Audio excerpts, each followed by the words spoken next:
Hi everyone! Welcome back to episode 3 out of our thrilling 5-part video series.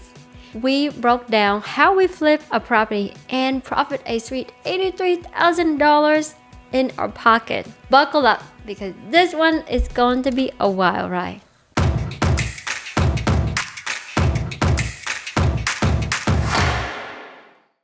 In the first episode, we talk about meeting a real estate agent who was our guide in this adventure and how we do the property walk and up with a signed contract. Yay! Episode 2 threw us a curveball when the seller changed him up. But we managed to navigate through it and managed to close. We also took a look at the actual number involved while showing you the actual settlement statement. Now, here we are in part 3, where we roll up our sleeve and breathe life into this once ugly duckling. So let's dive in. But first, let's take a look at what we are working with, shall we? As you can see, this house has its fair share of rough days. Before we start the transformation, we need a solid plan.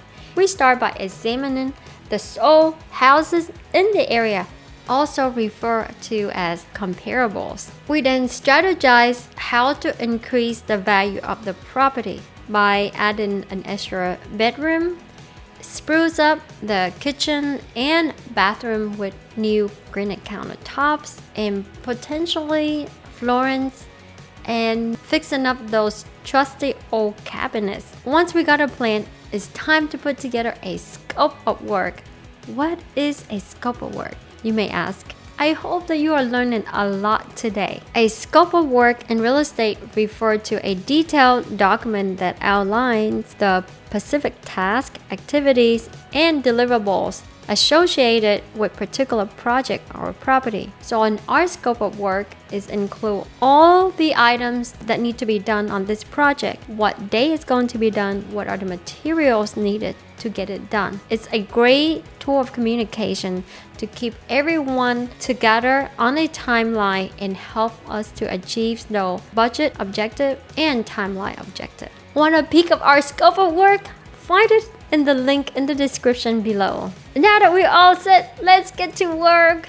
Dun, dun, dun. But we ran into a very odd problem. There was no water account to be found. What is going on? It's like nobody knows what happened to the water. So after a few conversations, we learned that the previous owner has been siphoning the water into a nearby property's well. And thanks to their great communication and cooperation, we were able to temporarily doing the exact same thing while we are applying for a new water meter with the city. With that hiccup out of the way, we launched full speed ahead into our rehab process. So first, we send out our trash haul or demolition crew to clean everything and take everything out of the house, because a lot of time when there is so much items in the house, it's really cluttered. It's harder for you to see through and have a full picture of it. So typically we will send our demolition or our trash haul crew out first to clear everything out. Then we come back to visit the property with our scope of work just to reconfirm the items that we thought needed to be done. Still the case. So in this case, it was exactly what we anticipated. So the second crew that we send out is our framing crew, because we're not doing any modification to the property, but more so just adding on a couple walls to create an additional bedroom. We decided not to use an engineer. Our framer has been working with us for years. They are top-notch, pretty experienced. They know what they're doing, so we feel pretty confident to do so. But if you don't feel the exact same way, then we always highly recommend you to get a second look, maybe by an engineer or talk to someone before you decide to add on additional bedroom. So our framer guy came out and put on 2 walls to build a frame, and then the closet, so it's pretty smooth from there. Or just additional walls or utility rooms, whatever that you want to do. Then follow, we send in our electrician and our plumbers for electrical and plumbing work on the inside. At the same time, we have our roofer and our siding repairsman to work on the outside. When the plumber and the electrician is already done with their part on the inside, typically we call them electrical rough and plumbing rough, then our painter will come in to work on their sheetrock. Most of our rehabs, we stick with some very neutral color. Want to know some of our favorite paint colors that we use? Put a comment in the description below. We decided to keep the original cabinet because it's still pretty good shape. And a lot of time you will find that some older woods are in great quality. All it needs is a fresh coat of paint and some new hardware, and they will look as good as new. And then we have a list of 100 other small items that I won't be able to cover with you on this video, but hopefully throughout the video you will learn the sequence of the most effective way to handle a rehab. If you find value in this video so far, please consider subscribing and share to help real estate supermoms continue to grow.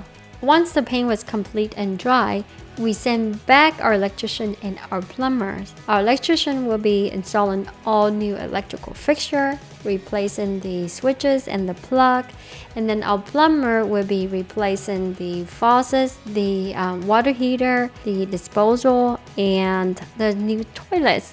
And then our flooring team will come in and give the floor a fresh look, and that almost done, my friend. What do you think we have not touched yet that still need to be done? Landscaping, you got it. It's like we got everything else pretty inside, everything done on the outside, but the grass is 3 feet tall and the trees everywhere. How can anybody see this beauty too? So a wonderful landscaping work will do wonder for the home, and it's really completely transform the look of the exterior. As we are approaching the finish line, it's always important to do your final walkthrough. Now, wait before you go into your final walkthrough. I know you're super excited and can wait for this thing to be done. Make sure that you are calm, prepared. Always have a property checklist with you when you come to the property, because when you get there, everybody is excited and wanted to get paid, and they also want to tell you what they did to the property, what's right and what's wrong, and so on and so forth. So it can be very distracting having a thorough property condition checklist with you. When you go, it helps you to stay organized, be thorough, and save you tons of time. So let's recap what we got going on this property on our budget. So water meter is $950, trash haul demo is $2,600, paint and handyman is $10,806. Now keep in mind, this number currently is going to be changing all the time with material costs going up, labor costs going up. So don't hold your number to this number too closely. This is our number on this particular project. Your number may look different, but just to have a good understanding of what's really going on this project. Electrical repairs is $2,350, plumbing repair is $2,675, AC is $3,800, roof is $4,800, and granite, exterior siding, landscaping, window, Home Depot materials, granite, flooring, and carpet. All of the total cost of the rehab add up to be $4,347.44 to be exact. So that number may sound like a lot just a few months ago, but now it's a pretty sweet deal for the amount of work being done to the house. So yep, you heard that right. The material cost and labor costs continuously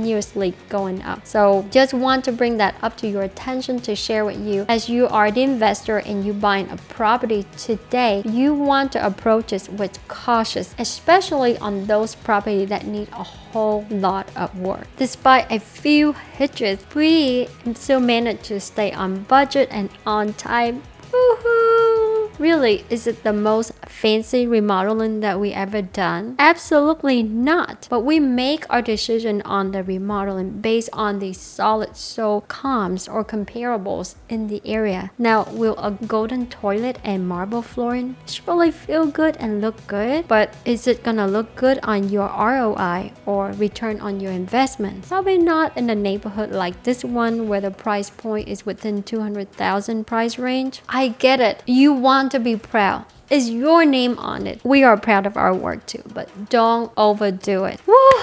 Pat yourself in the back. Yay! You are done, my friend. You are done with the rehab. Yes, you did it. Now get ready to join me on part 4, where we go into the very nitty-gritty of the sale process, where I have a lot of fun in marketing the property, negotiating for the property, and get it close to cash in that $83,000 in profit. If you find value in this video so far, do us a favor, smash that like button and share for more valuable content. Stay super moms!